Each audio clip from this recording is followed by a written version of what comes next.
quando se deu o assinalamento dos 144 mil. Pelo que até agora estudamos, já ficou evidenciado que os 144 mil foram assinalados no princípio da Igreja Apostólica. No entanto, o texto alusivo nos dá mais uma prova, olha só. E depois destas coisas, vi 4 anjos que estavam sobre os 4 cantos da terra, retendo os 4 ventos da terra, para que nenhum vento soprasse sobre a terra, nem sobre o mar, nem contra árvore alguma, dizendo: não danifiqueis a terra, nem o mar, nem as árvores, até que hajamos assinalado nas suas testas os servos do nosso Deus. Apocalipse 7, versículos 1 e 3. Então, o que representam ventos em linguagem profética, caro amigo? Representam as guerras, distúrbios políticos entre nações e etc. Vamos ver, por exemplo, Daniel 7:2 e Jeremias 25:32. Reter os ventos significa, portanto, impedir guerras. A época do assinalamento foi um tempo de paz, foi fechado, o que significa que Roma estava então em paz com todos os seus domínios. Este templo esteve fechado somente 3 vezes ao longo de 700 anos. Enciclopédia Americana. Foi precisamente durante o reinado de César Augusto, que Cristo nasceu. Podemos conferir isso em Lucas 2:1. Neste tempo, o supremo domínio dos Césares já havia levado a paz a todo o mundo. Olha só. Dentro daquelas fronteiras romanas, no caso, haviam prevalecido grandes bênçãos da autoridade romana. Abre aspas, a paz romana, fecha aspas. Não se pode contestar que, pelo menos durante 2 séculos, o total desta extensa região desfrutou de um reinado de paz e segurança, tal como nunca havia sido antes e nunca havia sido desde então. Nos caminhos, você podia viajar de Jerusalém a Roma ou de Roma a Calidez sem temer o inimigo. Então está no livro Vida en el Mundo Romano, de Neron e San Pablo, página 9 e 10, por T.G. Tucker. O mais importante é que nós temos prova bíblica de que havia paz naquela época. Olha só. Assim, pois, as igrejas em toda a Judéia e Galiléia e Samaria tinham paz e eram edificadas. Atos 9:31. Então eu pergunto, caro amigo, como podem alguns movimentos religiosos atuais pretenderem que até hoje ainda estejam sendo selados os 144 mil, A gente sabe que os 144 mil não seriam selados em tempos de guerra na terra. Por quê? Porque os 4 anjos, eles reteram os 4 ventos, nesta fase de seleção ou de assinalamento deste número. Os 144 mil não se contaminaram com mulheres. Eu pergunto, mulher em profecia, o que representa? Representa a igreja verdadeira, a igreja romana, ou também pode representar Babilônia, ou ainda movimentos religiosos. Você veja Apocalipse 2:20 e também no capítulo 12, versículos 1, 2, 6. Apocalipse 12, verso 1.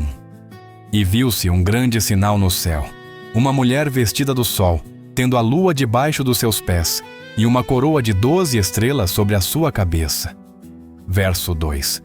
E estava grávida, e com dores de parto, e gritava com ânsias de dar à luz. Verso 6. E a mulher fugiu para o deserto, onde já tinha lugar preparado por Deus, para que ali fosse alimentada durante 1260 dias. Apocalipse 2, 20. Mas algumas poucas coisas tenho contra ti que deixas Jezabel, mulher que se diz profetiza, ensinar e enganar os meus servos, para que forniquem e comam dos sacrifícios da idolatria. Então, o que nos é dito sobre a pureza dos 144 mil? A palavra nos diz que estes são virgens. Olha só, estes são os que não estão contaminados com mulheres, porque são virgens. Ora, Se mulheres representam religiões, conforme vimos, né, como podem as chamadas, por exemplo, testemunhas de Jeová, os adventistas e outros, né, pretenderem que seus recentes movimentos, que se originaram no século XIX, tenham então membros participantes dos 144 mil? Porventura seus membros não vieram de outras religiões? Se vieram, não podem ser então considerados virgens, pois já se contaminaram com religiões, isto é, mulheres, espiritualmente. Então, caro amigo, nós podemos entender que os primeiros crentes judeus, né, os israelitas, não se contaminaram com mulheres, né? Os israelitas selados, sim, não se contaminaram com mulheres, isto é, religiões, pois sempre eles serviram ao verdadeiro Deus no judaísmo. Israel espiritual? Outro argumento que usam para, mesmo sendo gentios, se colocarem entre os 144 mil, é de que a profecia se refere a Israel espiritual. Então, para refutar este engano, basta ter em mente que os dois grupos, os 144 mil e a grande multidão, estão bem distintos na profecia, olha só. Letra A. Os 144 mil são das 12 tribos de Israel. Porém, os da grande multidão são de todas as nações. B. Os 144 mil têm um número fixo, limitado, enquanto que a grande multidão é incontável. C. Os 144 mil são primícias, primeiros frutos entre os remidos, mas os da grande multidão são salvos posteriormente. D. Os 144 mil eram virgens. Sua fé foi única e exclusivamente o judaísmo, enquanto que os da grande multidão têm ex-participantes de religiões. Não são virgens, pois já se contaminaram com religiões pagãs. Letra E. Os 144 mil foram salvos em tempo de paz. Os 4 ventos foram retidos. Mas os da grande multidão são salvos em qualquer tempo, haja guerra ou paz no mundo. Então, o que é que resulta a tentativa de querer dizer que os 144 mil se tratam de Israel espiritual? Olha só, quando a Bíblia distingue judeu de gentio, mostrando-os de forma comparativa, não se pode espiritualizar a nenhum dos dois. Neste caso, judeu é judeu, natural, e gentio também é gentio, natural. O entendimento tem que ser literal. Caso contrário, então terão que explicar não apenas o que vem a ser um judeu espiritual, mas o que é um gentio espiritual, né? Antítese. Muito comum nos livros bíblicos, essa regra estabelece que a segunda parte de um versículo afirma o oposto da primeira. Para que a lição moral seja clara, os opostos devem ser tratados com o mesmo peso de realidade. Exemplo: o filho sábio alegra a seu pai, mas o filho insensato é a tristeza de sua mãe. Provérbios 10, 1. Aqui, sábio e insensato são levados ao pé da letra para definir o comportamento. O princípio da clareza por contraste.